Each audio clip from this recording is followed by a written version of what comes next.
Alright folks, Mark here. I apologize in advance. There's going to be a lot of traffic noise because I'm at the park. I'm going to crawl after I make this video. It's a Sunday. It's a beautiful Sunday in Seattle. Beautiful. Really beautiful. So it's going to be noisy. So I'll keep my face close to the camera where you can hear me. Alright, so as you know from the title of this video is Want to get into crawling? Question mark. This video is for you, and it is for you. So first of all, let me get started by introducing my my beloved truck here.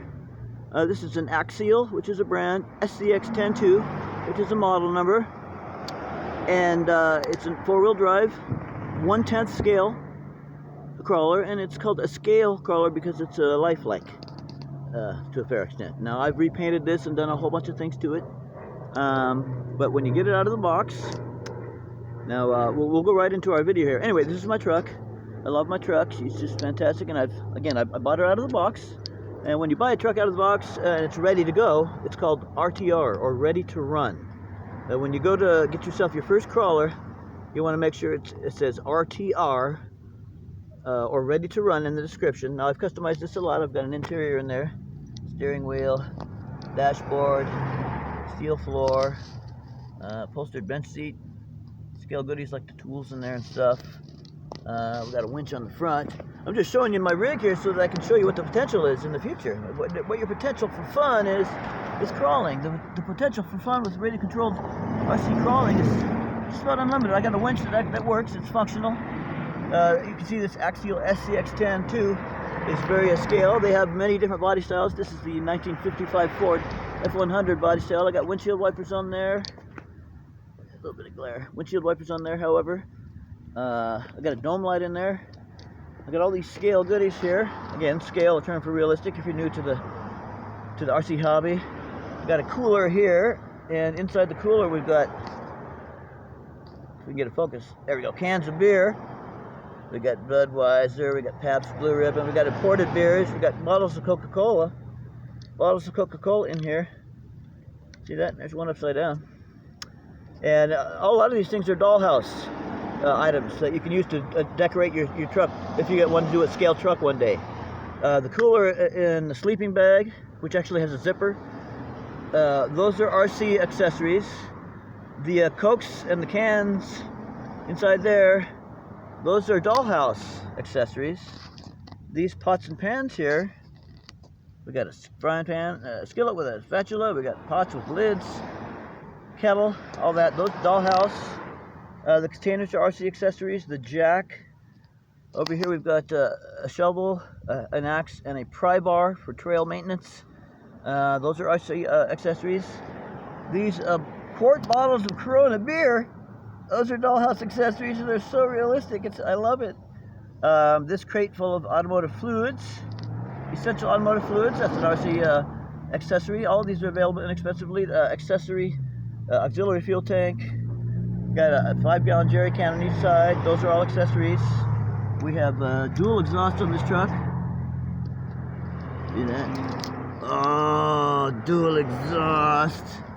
And those are made not only for RC truck, but they're made to bolt right onto this RC truck. Okay, I'm just showing you the possibilities of fun that are awaiting you, the new RC crawler. All right, we have, I put some scale, I'll put some stickers on there, some performance crawling stickers type of deal there. You can see through the back window, out the windshield wipers and stuff. Ain't that cool? There's the instrument panel, steering wheel. Oh, yeah, a lot of fun. One of the big fun things about crawling is not only the crawling, but fixing up your truck and making it, making it your own. I got a Washington license plate back here, which is actually a very small refrigerator magnet. I've got tail lights here, which are battery powered, and they are actually bicycle spoke lights. They work very, very well. They last a very, very long time. And yes, this truck normally comes with a roll cage that comes down here. It has a spare tire mounted here and whatnot. I wanted a more old school look, so I removed all that and just left an old school style roll bar rather than a roll cage. I've got a do-it-yourself camper that I made for this truck. We've got the side mirrors here, and they're even reflective. Side mirrors, I told you about the winch already. I think that's everything. I think that's the whole deal. Alright, so So that was my introducing you to my truck. I just love this truck.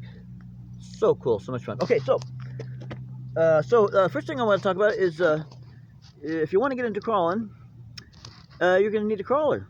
Fair enough? Yeah, fair enough. If you want to get into crawling, you're going to have a crawler. Now, I'm going to give you my personal recommendation for a first crawler. I'm not associated with this company. I don't get any, I'm a very, very small channel, small but passionate. A very, very small channel, so I don't have any financial kickbacks of any kind in any way from my channel. It's all just pure love for the hobby. Not that if you're getting monetary, benefits that you're not, I'm just not there, I'm just a small guy. That's what I'm trying to say. Just a small channel. So I'm not associated or affiliated with the maker of the truck I'm about to recommend. The truck I'm about to recommend is made by Cat Racing. It's available on Amazon. If you can check your local hobby shop, if you have one, they may carry it. And I always buy things at my hobby shop if I can before I go to Amazon. So it's from Cat Racing. And what you want to do is you want to look for the Cat Racing Everest 10. Everest like Mount Everest, and 10 for 1/10 scale. Cat Racing brand, Everest 10 model, 1/10 scale crawler. And it's going to be an RTR truck, which it often says on the box, RTR, which stands for ready to run. That means you get the truck, the transmitter to run the truck with, in most cases the battery and the charger. Whenever you buy an RC truck or item, even if it says ready to run or ready to fly, you want to really read carefully on the box, or really read the description carefully, because ready to run or ready to fly isn't always 100% ready to run or ready to fly. Sometimes you don't get the battery and charger. Pardon me. Okay, so I recommend that truck. Why? It's $179. It's very, very, very inexpensive for a four-wheel drive truck. It is extremely capable. It's as capable as this truck here. This truck here, when I bought it, was $500 plus tax. That's $550. It did not come with a battery, did it? I think it did. So $550 is what this truck cost me. For $179, you can get a truck that's just as capable. It is just as capable. Doesn't look as cool, and it doesn't have as many fancy things, and it's not quite as well made in terms of being, extra sturdy. But it's just as capable. The Cat Racing Everest 10. Doesn't have a scale body like this. It has a rather thinner kind of a body. Oh, the wind's blowing away my notes. It has a rather thin body, but highly durable. That comes decorated. But the nice thing is, like this truck, I repainted this truck. It was dark green. You can do the same thing with the body on the Cat Racing Everest 10. I took mine and I painted it baby blue like this. When I had my Cat Everest 10, I painted the body baby blue like this. And if you really wanted to get scale with it, you could cut out the windows on the body for the Everest 10. You can cut them out, and do a custom paint job.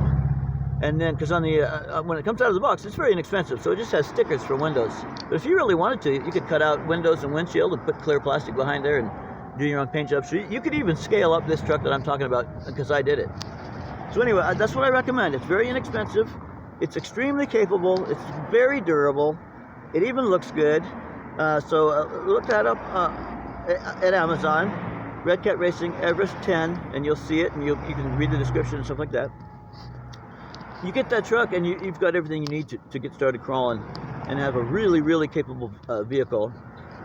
Plenty of parts availability. Now, sometimes they're out of stock, and you got to wait, but from my experience over the years, Cat always has the parts, and if they're out of stock, they're not out of stock, super long. So good product support, excellent performing truck, looks cool, everything good. Nothing bad to say about it whatsoever. So I would get that truck. So that's step number one, is to get your first crawler, and I would recommend that one. And if other people, folks, if more experienced people watching this video have a suggestion of theirs, maybe they've got a first crawler that they like better than what I've suggested, or as well, go ahead and throw that in the comments if you wouldn't mind, because it would help the new crawlers coming into the scene, into the hobby. All right, so next thing is to learn about the transmitter controls, because you're going to get a transmitter in the case of this truck, or an other axial ready to run. You're going to get a transmitter like this. All right, so you hold the transmitter like this, and you have your finger here, and when you pull the trigger towards you, the truck goes forward. When you push it away from you, the truck goes backwards. And you can let go of it and it centers, yeah? And then this here, with your other hand, your right hand, you can steer with this. Now, I don't have the truck and the transmitter, you know, paired together, which is called binding. I don't have this transmitter paired to this truck so I can demonstrate the turning and whatnot, because I put a different receiver in this truck, which is how the truck communicates with the radio. Rather, this is how the radio communicates with the truck, is by a receiver being in the truck, which receives the signal from the transmitter. So I have a different receiver in here and a different radio that I'm using now, a fancier one than this. So I can't demonstrate it because I'm not using this radio or that receiver anymore, but it's the same.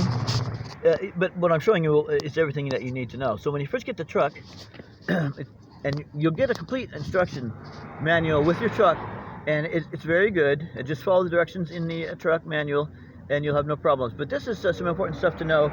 I think, particularly if you're crawling, because with crawling, you know, it's called the crawler, obviously, because you go so slow, it's like you're crawling. And that's really what you want to do, because it's realistic, and also it's more, challenging and more fun, I guess.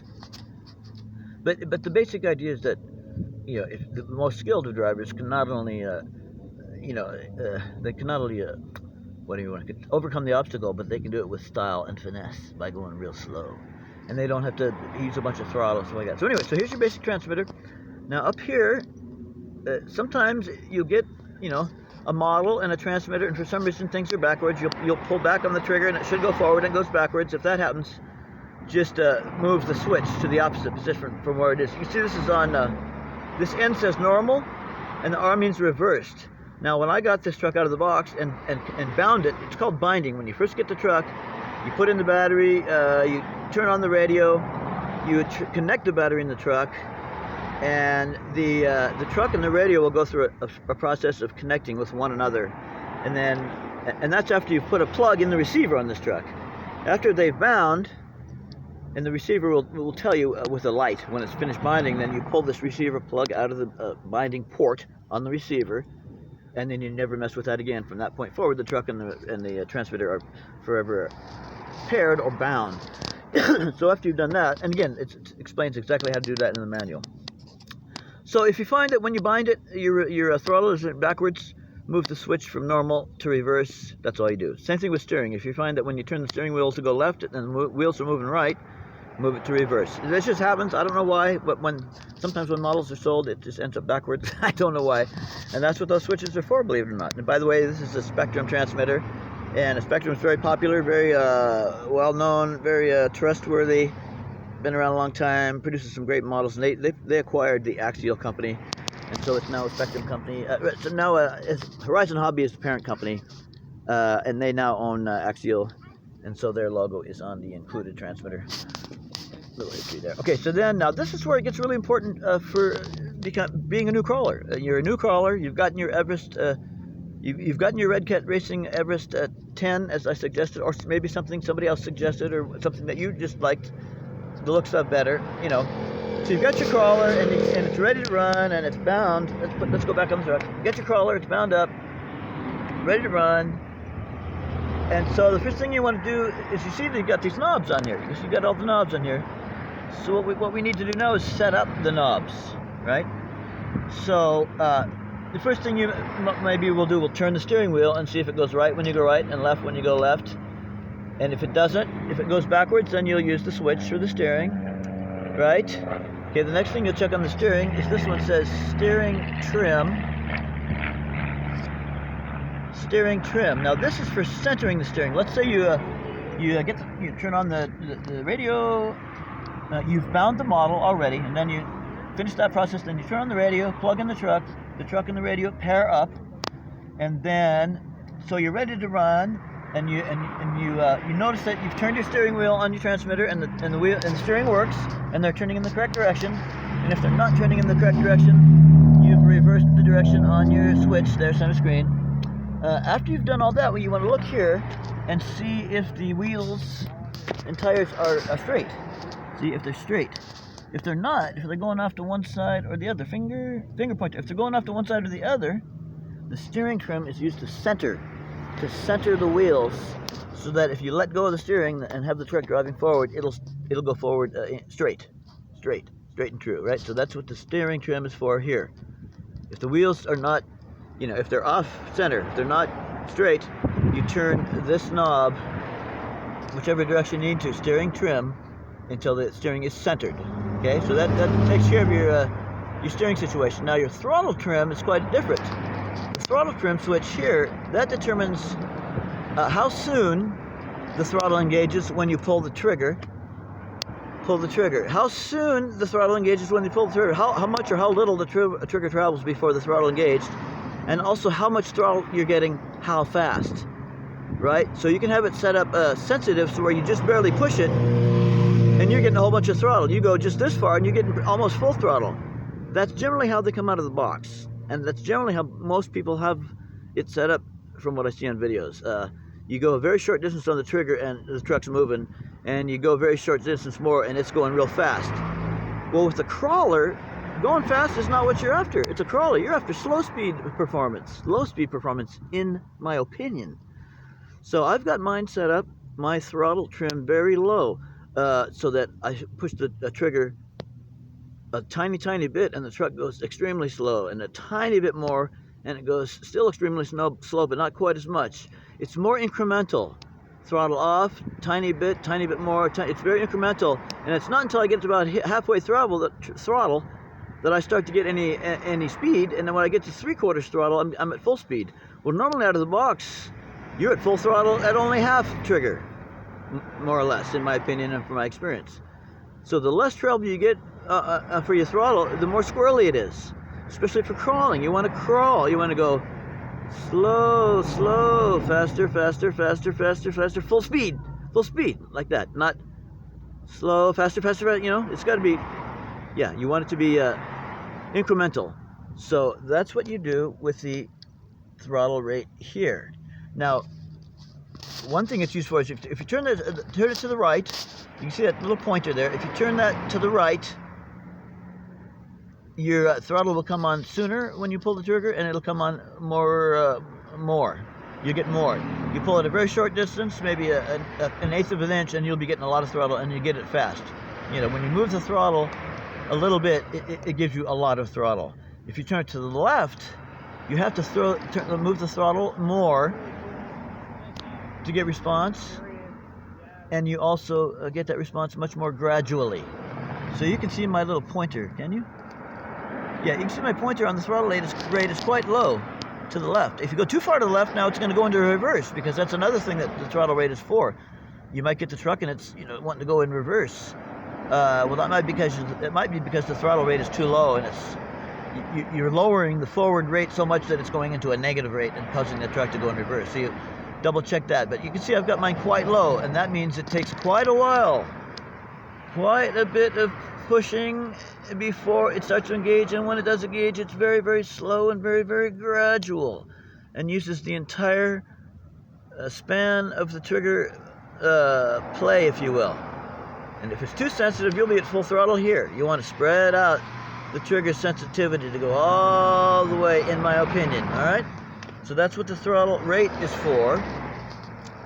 Throttle limiter, that's good if you're new or whatever, and I've got it at 100%. That's good if you're new or whatever. If you switch it to 50%, it means no matter how much throttle you give it, it's not going to go very fast. And if you're totally new, you might want to start with that. But if you set your throttle rate the way I've just described, you can put it at 100%, which is where you want it. That gives you, when you set up the rate as I've described, you can go as slow as any crawler can go. At the same time, if you move the trigger all the way to full trigger, then you're going to get full throttle, and you go as fast as any crawler can go. And you get all that with a 100% rate, because you're controlling the rate. This is a limiter. It limits how fast you can go. Well, you want to limit that with your skills on the trigger, in my opinion. And you can easily do it by doing what I'm saying here, or just, you'll probably pick it up very quickly. Anyway, so there you go. So that's what this is for. If you maybe the first time ever and you're a little nervous or whatever, just turn down to 50% throttle. Maybe you haven't set up your rates and stuff yet. You just want to play with it. You maybe set it to 50% throttle or 75% throttle. That way, if you accidentally hit full throttle, which is pretty easy to do, it's fairly touchy, it won't go that fast. It won't go whipping across the yard and slam into, you know, a brick wall or something like that. So that's what that's for, throttle limiting. Yeah, but you're going to not use that except for maybe when you're just really starting out. Let's see. That's it. That's it as far as the truck itself. That's it as far as the truck itself. Now I'm going to give you here real quickly eight basic crawling techniques, as I call them, from my experience. And again, I don't claim to be an authority on crawling. I'm just sharing things I've learned through my experiences over the last 5 years. And 5 years is not a lot of time to be have been crawling. There's people that have been crawling longer than that. But this is what I've learned, so I'm just sharing it, hoping it'll help someone. And also, a lot of what I do with RC crawling, including these tips, is what I've learned full-scale four-wheel drive crawling. You know, I'm 66 years old, and you know, in my times we called nowadays they call it off-roading. We called it four-wheeling, going on roads that required four-wheel drive, four-wheeling. So I learned a lot from having a Jeep. I owned a Jeep for a number of years, and I learned a real lot from having that Jeep. And I lived at the Grand Canyon, and I would go down into places on the Navajo Reservation on the south rim of the Grand Canyon that were just crazy gnarly. So I learned some stuff. I had to learn, otherwise I would have been stuck. All right, so 8 crawling tips. All right. So the first one is, it's natural for most people to approach, let's say, a steep climb, a steep, slippery climb. It's natural for most people to approach head on. But that is the least effective possible way in most cases. It's much more effective if you approach an angle, if you approach a steep climb diagonally, right? And I can demonstrate with this curve here. Yes, this is a very low budget production, folks. Sorry about that. All right, so yeah, so there we are. So we want to go up this, and let's say it's just crazy steep, and we're trying to go up it. We've been trying to go up it, and it just won't go. It's too slippery. And this could really be the case. If it was raining right now, it probably would not go up and over this. See, it's right. And part of the problem is that you're only getting a little bit of. This over here. You're only getting a little bit of tread on here. Just go down more here. There you go. Okay, so when you do it this way, see, you're only getting that little bit of tread and tire on the surface. But if you come up at an angle, so you got both your tires that are going to be slipping on that metal part there. But if you come to the obstacle at an angle like this, your chances are much better, because instead of having both tires contact the slippery surface and want to spin, you've only got one tire contacting the slippery surface and wanting to spin, but you've got one on the ground getting good traction. This tire alone, its traction, will help this poor traction tire get up and over that, and then this tire will move up in the terrain like this, so that by the time this tire gets to the same obstacle, this one will be pulling the truck along because it'll have good traction. It's that simple, in my opinion. It's that simple. Here's another. It's really kind of a variation on that. The other thing is what I call seesaw steering, back and forth. If you approach an angle just straight on, like we already talked about, that is nowhere near as effective as it is to approach approach the obstacle here, and then turn your wheels sharply back and forth as you climb, because you can see how little tread is on that slippery metal curb edge. Now if I turn the wheels sharply, you're going to see how much more tire is on this. It's going to be better seen over here. See, now look, there's a lot more tire. There's a lot more tire on this now than there was when it was straight. It's a little bit hard to see, but you see, this is going to come this way and have a ton of traction that way. 2 to 3 times more than coming straight on. You see what I mean? And it's also, instead of all the what am I trying to say? we've also got the edges. Got the edges of the tires biting, you know, especially when we get up into this terrain here. You got those edges biting. But look how much tire you've got on the terrain here. See that? You got it on the concrete, you got it on the grass. I mean, you've got, and this has such a good turning radius, but you can set yours up like this. You see that? If you go straight up, you don't have anywhere near as much tread contact with the terrain, and you don't have anywhere near as much traction. So you go back and forth when you're climbing, back and forth, and it'll. And I learned this in my Jeep. I was stuck at the Grand Canyon, super steep incline, covered in dust, fine dust, and then round boulders. And the round boulders were covered in dust, so I couldn't get any traction. I didn't know what to do. Then it occurred to me, in theory, what I just explained to you, occurred to me. Let's get the tires going back and forth. More tire edge to bite the terrain, more tread on the terrain, and by gosh, if it didn't work like a charm. As soon as I tried it, it worked like a charm. All right, so what else we got? So that's that one. Diagonal approach, seesaw steering. In other words, a throttle, what I call throttle popping or throttle pulsing, right? And they're similar, but they're different. So you might be sitting here and not be able to go over this. But if you back the truck up, which you'll see, if you back the truck up like this, right, and then give it a throttle pop, which is a sudden switch cam. Give it what I call throttle pop, which is a sudden and momentary burst of throttle. Boom, boom. It'll help pop it up over obstacles. You know, you bring it up close.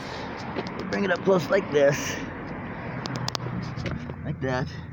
And instead of just trying to give a throttle now, you back up a little bit. You back up a little bit like this. Then you'd give it a little pop. And it'll hop right up and over that. No problem. You can also do a pop. You can also do a throttle pulsing. Like, say you're going up something. It depends on the terrain, but you can also go, instead of trying to use a continuous throttle up something, like continuous throttle and you're slipping. You're going up a hill, it's slippery, you can't do it. You know, just pulse it. Vroom, vroom, vroom, vroom, vroom, vroom, vroom. Sometimes that'll work better than trying to use a continuous deal. Vroom, vroom, vroom. Okay, throttle pulsing. All right, what else we got? Oh, anti-rollover techniques. I'm just going to tell you this one because I've got, by the way, I've got a video about these 8 techniques. So if you want to, you can skip the rest of this video and go to the other video, because I demonstrate all 8 of these techniques with this truck. I demonstrate them. So you can check that out if you want, and you'll see what I'm doing on the controls. I'll be explaining how to avoid rollover situations and whatnot, how to avoid getting stuck. Anyway, same things I'm telling you now, I demonstrate with the truck. So so from rolling over, if you roll, let's say the truck is wanting to roll to the truck's left and fall off of a hill or roll down a hill. If you turn the truck in the opposite direction, if the truck is wanting to roll left and you turn the wheels to the right, you're going to make it roll left. So the formula is that if the truck is rolling to the left, you want to turn in the same direction the truck is rolling, to the truck's left. The truck is rolling to the truck's left, so you're going to turn the wheels to the truck's left. And the reverse is true if it's rolling the other direction. All right, and these are all just my opinions from my experience, but they work really, really well for me.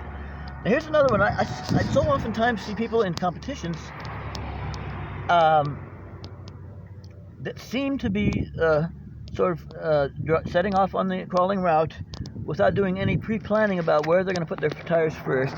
Where's the first hard obstacle, you know, so that I can be aware of it before I get to it and have a plan to get over it. A lot of times it seems to be folks drive, you know, just in their own videos or even in competition very impulsively. They're not really planning ahead at all. They're just driving. When they meet an obstacle, they go over it. But I found it really helpful to know your route before you get started. You know, before you start, take a look and see what maybe your first 10 feet of the route looks like. See what the greatest obstacles are in that first 10 feet of the route. See what those are and note them. See what the best route possibilities are on that route and note them in your mind. And so that when you go to start crawling, you want to know where your tires are going to go before they get there. And so if you do that, if you look at the first 10 feet of a crawling route and you've identified the obstacles and and identified the routes to best overcome those obstacles, well, then you've got a plan. So I think that's really important.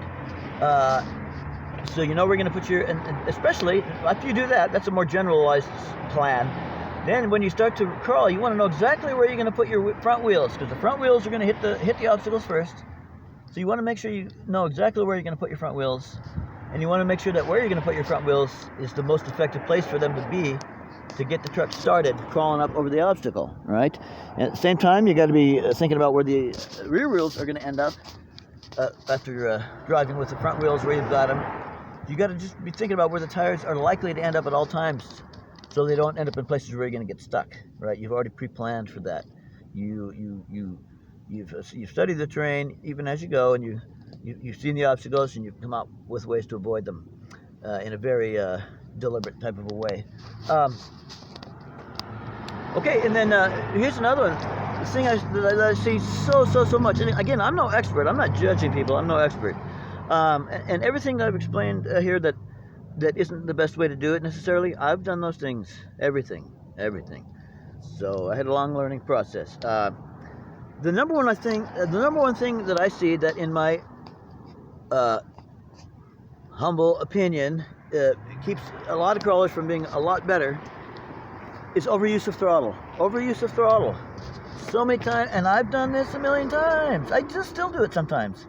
But overuse of throttle, to me, is one of the biggest problems. That's the last thing you want to turn to, in my opinion, when you get stuck and you want to get out of getting stuck. That the throttle is the last thing, in my opinion, because number one, there's so many other more effective ways to get out of being stuck that do not involve a lot of throttle. And number two, as a purist, I kind of like to have a nice clean. I like to watch other people display skill, driving skill in their crawling, and I like to try to do the same as best I can. Yeah, that's what I try to do. So, yeah, throttle is not the answer. Absolutely. And what else? Oh, steep downhill. A little tip for doing the steep downhill pitches. The tendency on a really steep downhill pitch is for two things to happen. One, the truck goes tail over head. The back of the truck, steep downhill, flips up over the front like that because it's such a steep downhill. And the main reason that it flips over like that is because the brake is applied, which is the last thing you want to do. The truck's going steep. Here, let's turn this around and simulate this better. There you go. Yeah, so the truck's going, I'm gonna fake this so it looks much steeper. So the truck's going down super steep like this. Okay, now the last thing you want to do is slam on the brakes, because that's going to bring the tail up, the back of the truck up and end over, and that's the last thing you want to do. You know, if you're going super steep downhill, you want to be super gentle on the brakes. And the other thing is you want to maintain momentum. As soon as you get to the steep drop-off, just go at it with some momentum. Keep it up, controlled momentum. Keep it up. You can use some brakes, but keep your momentum. It's slowing down and or braking that usually causes you to flip over, in my opinion. So there's that. Do we have anything left here? Oh yeah, last one, number 8.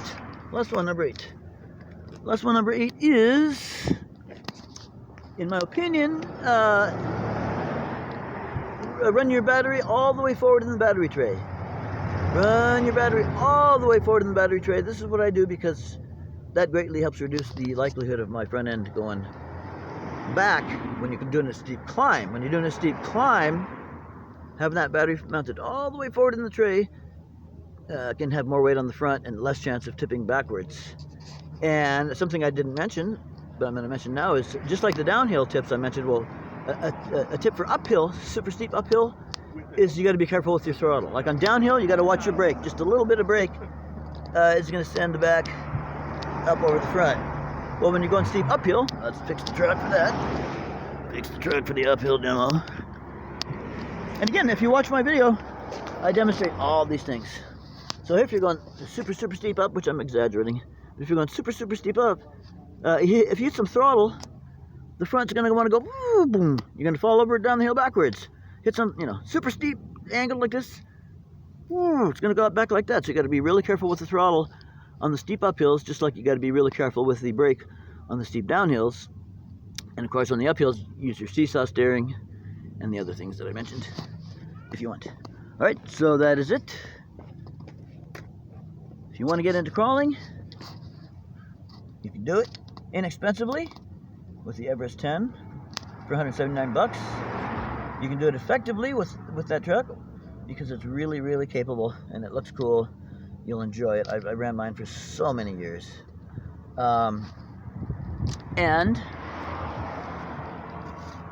I walked you through the transmitter controls, what they're for, and some suggested settings, and the trims and the rates, and then some crawling tips to get you started. Now, I would say, anyway, if you follow the 8 tips that I've thrown at you in this video,